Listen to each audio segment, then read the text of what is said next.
এই কি অবস্থা, কেমন আছেন? ভালোই এই চলছে। এই তো চলতেছে। নিউজ দেখছেন নাকি?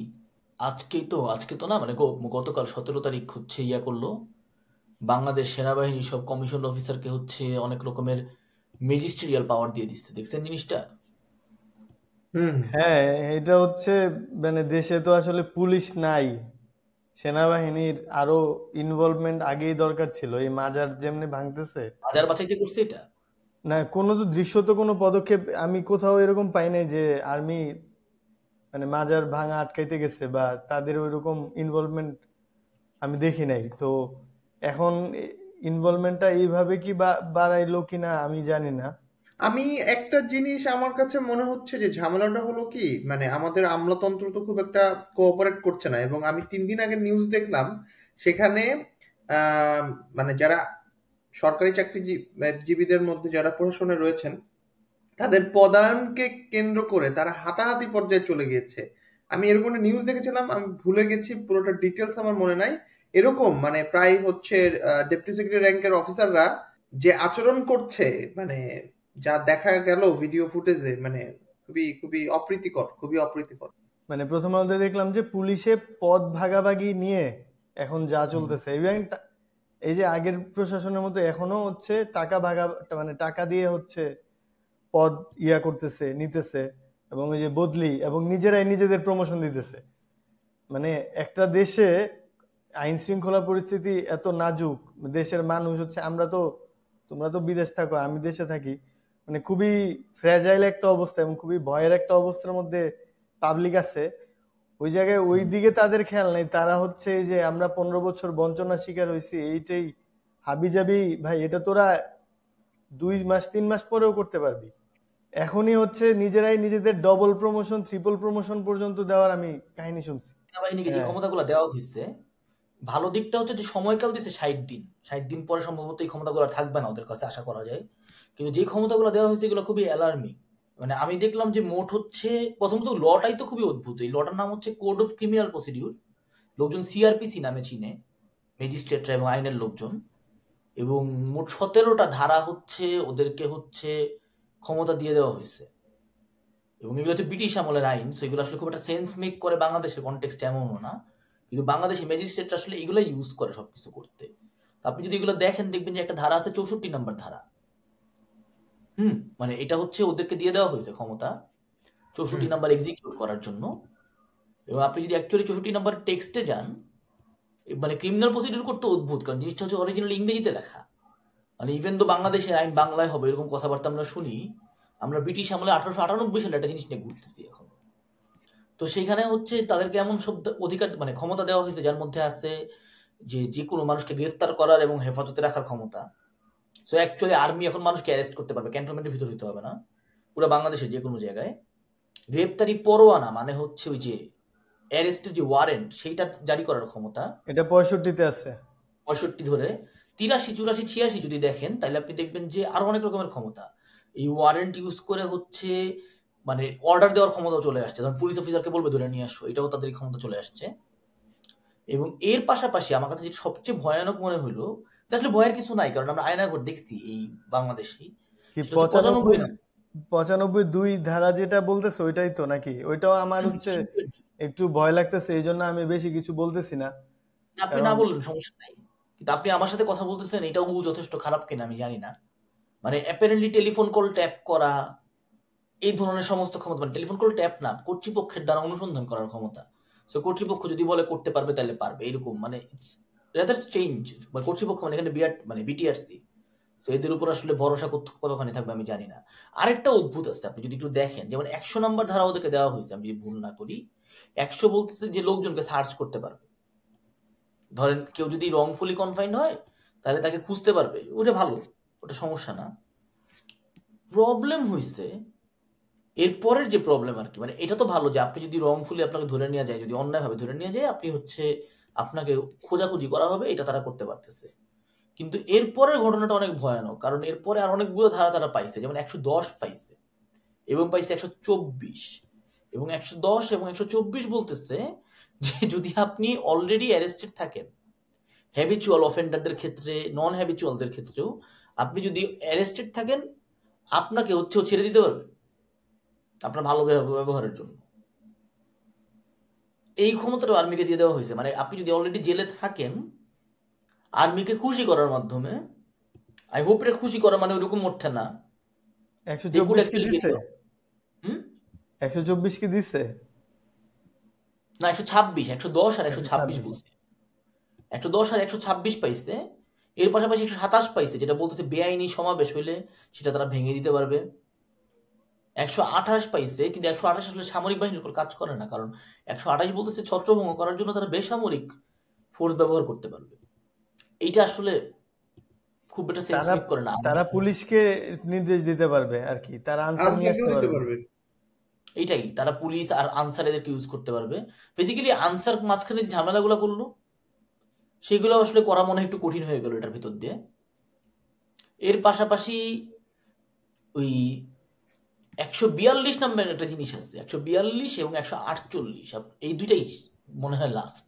এই দুটো যদি একটু দেখেন আরো ভয়ানক। 142-এ বলা আছে যে সে হচ্ছে ইয়া করতে পারবে, নাম কি জিনিসটার,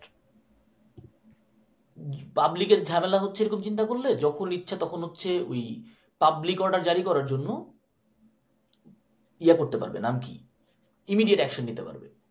133ও আছে। এটা আমার মনে হয় যে এই যে মাজার ভাঙা টাঙা বা হচ্ছে যে এই কমিউনাল ভায়োলেন্স বা হচ্ছে লোকাল যে ঝামেলাগুলো হচ্ছে এটা যদি প্রয়োগ করে দেন ইটস ফাইন। আবার তুমি যেটা বললো ওই যে ওই ছত্র বেআইনি সমাবেশ ছত্রভঙ্গ করে, এখন বেআইনি আসলে কোনটা কে ডিফাইন করবে, এটা তো সরকার ডিফাইন করবে, ওইটা নিয়েও একটু হুম। রিস্ক আচ্ছা থাইকা যায় আর 187 কি। আমি আবার একটু যাবো। 148 যদি দেখেন, 148 আসলে বলতেছে যে ওর সাবঅর্ডিনেটদেরকে ক্ষমতা দিতে পারবে। সো বেসিক্যালি এটা কমিশন অফিসারে থাকতেছে না, ও যদি ইনকোয়ারি করার জন্য করতে চায় ও ব্যাপারটাকে আরো ছড়ায় দিতে পারবে। আর আমার কাছে ওই 127-এ যেমন আরেকটা ঘটনা আছে, আমার একজন কলিগ হচ্ছে, এটা দেখাইলেন আমাকে, সাইমুম রেজা তালুকদার, উনি বলতেছিলেন যে 127-এ বলা আছে যে 5 জনের বেশি যদি মানুষ হয়, 5 জন বা তার বেশি মানুষ হলেই ওইটাকে হচ্ছে আনলফুল অ্যাসেম্বলি হিসেবে গণ্য করা যেতে পারে। এটা খুবই অ্যালার্মিং। মানে 4 জনের বেশি দাঁড়াতে পারবেন না আপনি একসাথে। এই ধারাটা কি আগেই ছিল মনে হয় নাকি? মানে এইটা তো সবসময় সিআরপিসি তে আছে, কিন্তু সেটা ম্যাজিস্ট্রেট ইউজ করতে পারে, আর্মি পারতো না এতদিন। না, আর্মিকে তো ম্যাজিস্ট্রেসি পাওয়ার দেওয়ার মাধ্যমে এই জিনিসটা আসলে তারা করতে অটোমেটিক পারবে। হুম, এটা তাদের হাতে চলে গেছে এখন। 148 দেয় নাই। তার মানে হচ্ছে it will be actually confined within commission officers. এটা হচ্ছে একমাত্র আনন্দের বিষয়। হ্যাঁ, তারাও খুবই ইয়াং, এটাই হলো সমস্যা। কিন্তু কিছু করারও ছিল না, কারণটা হলো যদি আমরা গ্রেডিং সিস্টেম দেখি, হ্যাঁ, মানে হতে পারে একটা কমিশন অফিসারের বয়স খুবই অল্প, কিন্তু তারা তো মানে লেফটেন্যান্ট, আমি যদি ভুল না করে থেকে 9 গ্রেডের, একজন অ্যাসিস্ট্যান্ট কমিশনারও 9 গ্রেডের। মানে এখন যদি এসপি। ম্যাজিস্ট্রেসি পাওয়ার দিতে হয় তাহলে 9 গ্রেডের হাতেই দেওয়া লাগবে। আমি একটা মেজরের হাতে দিতে পারতেছি না, কারণ সে তো 7 নম্বর গ্রেডে আছে আর কি। তো এই বা চেইন অফ টাইপের কমান্ড। ঝামেলার কারণে আসলে হচ্ছে কমিশন অফিসার থেকে দিতে হবে, এটা ছাড়া কোনো উপায় নাই আর কি। মানে তারা তো হচ্ছে, আমরা তো দেশে থাকতেছি, মানে কোনো ধরনের আইন শৃঙ্খলা পরিস্থিতিটা মানে স্টেবল করতে পারলো না। তারপর আমাদের আগের যে হচ্ছে স্বরাষ্ট্র মন্ত্রী বা উপদেষ্টা ছিলেন শাখাওয়াত সাহেব, উনি তো কিছু রিফর্মের বেশ তোড়জোড় করলেন, কিন্তু নতুন যে হচ্ছে সাবেক বিডিআর এর হচ্ছে চিফ ছিলেন মনে হয় না? হুম হুম। হ্যাঁ, তো উনি আসার পর তো আমরা কোনো হচ্ছে মানে দৃশ্য তো তৎপরতা দেখতেছি না, দেখলেও আর কি উনি মিডিয়াতে এখনো কিছু এরকম ওইভাবে বলতেছে না, এবং এক ধরনের ব্যর্থতাই আমি বলবো আর কি এখন। আমি এরপর মানে হচ্ছে এখনই আসলে ব্যর্থ বলতে চাই না, কিন্তু ঝামেলাটা হলো কি যে মানে এখানে তো অনেক স্টেক হোল্ডার একে অপরের সাথে কোঅপারেট করছে না। তো এই কোঅপারেশন মানে ওই যে মানব যেটা শুরু করলো 60 দিন খুবই ভালো সময়, যদি সেটা 60 দিনের মধ্যে থাকে, যদি 60 দিন ক্রস করে যায় তাহলে এটা হচ্ছে আর ভালো সময় হিসাবে বা মানে ভালো কিছু হিসাবে দেখার কোনো সুযোগই নাই। এখনই নাই, কিন্তু 60 দিন পার হয়ে গেলে আর কোনোভাবেই দেখা সম্ভব না। আর আমার ইউনিভার্সিটির এক ছোট ভাই আবার একটা জিনিস বললো, আমার মনে হয় যে এটা খুবই একটা গুরুত্বপূর্ণ।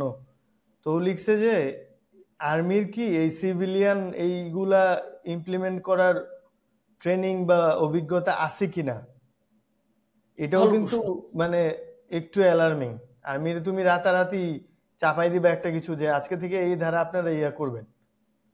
হ্যাঁ, আমি দেখতেছি যে লেখা আছে কি কি করতে পারো, বাট এটা তো আসলে জরুরি এত ইজি না। অবস্থার মধ্যে ওরা পারে মনে হয়, মানে এখানে কিছু ব্যাপার আছে, মানে আমি ঠিক না না পারে, কিন্তু মানে ওদের কি এই অভিজ্ঞতাটা আছে কিনা, এতগুলা ট্রেনিংটা আছে কিনা, মোর ইম্পর্টেন্টলি ধরেন ট্রেনিংটা সিআরপিসি আছে আসলে কিনা সেটা আর ট্রেনিং, কি মানে বলতেছে। এইখানে ব্যাপারটা কি হয়েছে যে আমাদের যে পুলিশ, আমাদের যে পুলিশের পুলিশিং, সেটাও তো খুবই হচ্ছে ব্রিটিশ আর্মি দ্বারা ইনফ্লুয়েন্সড। ব্রিটিশরা হচ্ছে দুই ধরনের পুলিশিং করে, একটা হচ্ছে ইংল্যান্ডে করে যেটা পুলিশিং, যেটা হচ্ছে ওই যে শুধু লাঠি থাকবে আমার, আর হচ্ছে ধমক টমক আমি দিব।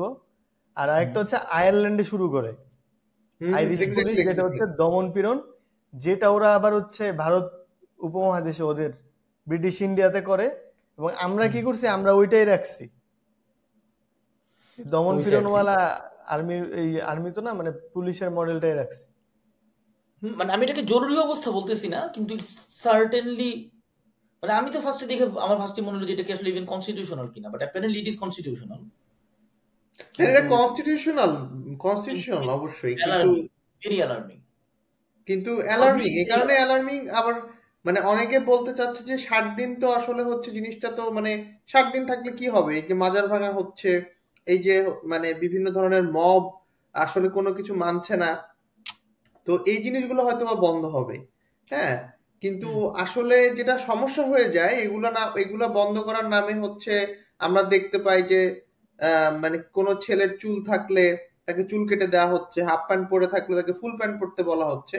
এই টাইপের কিছু মানে হচ্ছে মনে হয় সমস্যার না এখন উদ্রেক হয়। করবে না, এখন আমার মনে আর্মিকে হয় না। ব্যারাক থেকে বের করা তো সবসময় আসলে প্রবলেমেটিক, তো আমি হ্যাঁ, আশা করি আর্মির জায়গার তো ব্যারাকে থাকা, মানে সেটা জরুরি একটা ক্ষেত্রে প্রয়োজনে অবশ্যই তাকে আনতে হবে, কিন্তু সেটার হচ্ছে ওই টাইম ফ্রেম যদি 60 দিন হয়ে থাকে, দ্যাট ইজ গুড, মানে 60 দিন সম্ভব মেনে নেওয়া আর কি, এইসব ঝামেলা ঠেকানোর জন্য। কিন্তু 60 দিনের একদিন বেশি হওয়া মানেই সেখান থেকে আমরা ওই যে বুঝতে পারবো যে ঝামেলাটা কোথা থেকে হচ্ছে আর কি। আজকে হচ্ছে 18 সেপ্টেম্বর, তাহলে আমরা বলতেছি 17 নভেম্বর, মানে 17 সেপ্টেম্বর জারি হয়েছে, 16 নভেম্বরের মধ্যে they should be back to the barracks, তাই তো? হ্যাঁ, এরকমই হওয়ার কথা। দেখি আমরা হচ্ছে আমরা দেখি ওয়েট এন্ড সি। তাহলে আমরা দেখি, যদি হচ্ছে এই যে কথাবার্তার কারণে সোহাগ যদি হচ্ছে জহির রায়হানের মতো হারিয়ে যায়, তাহলে তো ব্যাপারটা খুবই খারাপ হয়ে যাবে আর কি। তো আমাদের দর্শকরা হয়তো বা জানে না যে সোহাগ কিন্তু একজন সিনেমার পরিচালক, এবং বিশেষ করে তার দক্ষতা ডকুমেন্টারি ফিল্ম বানানোতেই। তো আমি এবং মিম আরাফাত মানব, আমরা দুইজন একটি ফিল্মের এক্সিকিউটিভ প্রডিউসার। ফিল্মটির নাম হলো monsoon revolution, a price of freedom. এই সিনেমাটি আসলে হচ্ছে আমাদের কি বলবো, এটা আসলে মানে খুব আবেগের জায়গায় বলতে চাই আমি, কারণ 5 আগস্টের পরে তো আমরা রিয়েলাইজ করলাম আমাদের কি পরিমাণ ক্ষতি হয়ে গেছে, মানে এবং অনেক মানুষের জীবন তো আসলে একেবারে পরিবর্তন হয়ে গেছে, এবং তাদের হয়তো বা জীবনটা আসলে আর স্বাভাবিক অবস্থায় ফিরবে না। এবং আহ, খুব ভারী ভারী কথায় আসলে এই আন্দোলনটা, মানে বা এই রেভলিউশনটা আসলে খুব বাক্সবন্দী হয়ে যাচ্ছে। সমন্বয়ক, ঢাকা বিশ্ববিদ্যালয়, ছাত্র, আম, তারপরে আরো অনেক এই ধরনের ভারী ভারী শব্দ, মাস্টার মাইন্ড, বুদ্ধিজীবী। কিন্তু এই আন্দোলনটা, এই রেভলিউশনটা, যে ছোট ছোট আত্মত্যাগ, যে বাচ্চা মারা গেছে, যে আসলে যে বাবা মা তার সন্তানকে হারিয়েছে, বা যে রিক্সাওয়ালা সারা জীবনের মতো পঙ্গু হয়ে গেছে, এই আত্মত্যাগগুলো হারিয়ে যাচ্ছে বা হারিয়ে যাবে। আমরা প্রিভিয়াসলি দেখতে পেয়েছি যে 1971 সালে যুদ্ধটা খুবই মধ্যবিত্তেরই মুক্তিযুদ্ধ। সেখানে কিছু মানুষই হাইলাইটেড, ঢাকার মুক্তিযোদ্ধাদের নিয়েই সিনেমা হয়, কিন্তু আমরা আসলে বিভিন্ন জায়গার প্রান্তিক মানুষের কথা জানি না। 90-এর কাহিনী একেবারে হারিয়ে গিয়েছে। তো ওই জায়গার একটা ঐতিহাসিক দায়বদ্ধতা থেকে আমরা রাস্তায় নেমেছি, এবং আমাদের টিম 5 আগস্টের পরের দিন থেকে কাজ শুরু করে দিয়েছে। আমরা অনেকখানি শুটিং করে দিয়েছি। আপনাদের যদি এরকম কোনো ইনসিডেন্ট মাথায় আসে বা আপনারা জানেন, আমাদেরকে ইনফর্ম করতে পারেন আমাদের ফেসবুক পেজে, অথবা হচ্ছে আমাদের ইউটিউব পেজে আমাদের এখানে কমেন্ট করে জানাতে পারেন। এবং আমাদের আরেকটি জিনিস প্রয়োজন হচ্ছে, আমাদের অর্থনৈতিক কিছু ব্যাপার রয়েছে, আপনারা যদি চান, আপনারা এই প্রজেক্টে যুক্ত হতে পারেন। আমি ভুলে গেছিলাম আসলে এটা কথা বলার কথা। তো আমার হিসাবটা হচ্ছে যে খুব সহজ, সেটা হচ্ছে যে মানে অনেকের মনে হয় যে ডকুমেন্টারি প্রডিউস করে আসলে কি লাভ। ব্যাপারটা হচ্ছে যে ডকুমেন্টারি যে কারণে ফিল্ম না, ডকুমেন্টারি যে কারণে আসলে ফিল্মের চেয়ে একটু আলাদা এবং যে কারণে অনেক গুরুত্বপূর্ণ, সেটা হচ্ছে যে শেষ পর্যন্ত আমরা মনে করি যে সব কিছুর রেকর্ড থাকবে, সব কিছু ইয়াদ রাখা জায়গা, এরকম একটা আলাপ মাঝে মাঝে আমরা দেখি। কিন্তু ব্যাপারটা হচ্ছে যে কনসিয়াস এফোর্ট ছাড়া কোনো কিছুই আসলে মানে মনে রাখা হয় না। ধরেন দিন শেষে ধরেন মানে আমরা ৭ই মার্চ নিয়ে অনেক কিছু জানি, কারণ এই জিনিস বারবার রেকর্ড করা হয়েছে, বারবার বাজানো হয়েছে আমাদের সামনে। কিন্তু আমরা ৮ই মার্চে যে ভাসানির একটা সমাবেশ হয়েছিল পল্টনে আমরা জানি না, সিম্পলি বিকজ ওটার একটা রেকর্ডিং আছে ইউটিউবে, ওটার ভিউ ৩০০ ভিডিও কেউ দেখে না। কিন্তু ভিডিও যদি দেখেন আপনি দেখবেন যে লাখ লাখ মানুষ। তো লাখ লাখ মানুষ বিভিন্ন সময় বিভিন্ন পয়েন্টে থাকে, কিন্তু সেগুলো কোনো রেকর্ড থাকে না। কারণ আলটিমেটলি এখন তো আরো আমরা মনে করি যে ডিজিটাল ফুটপ্রিন্ট ফেসবুক থাকবে, কিন্তু আপনারা জানলে অবাক হবেন যে আজকেই মানে গতকালকে ৩ ঘন্টার জন্য আবিদ ভাইয়ের অ্যাকাউন্ট নাই হয়ে গেছিল ফেসবুক থেকে।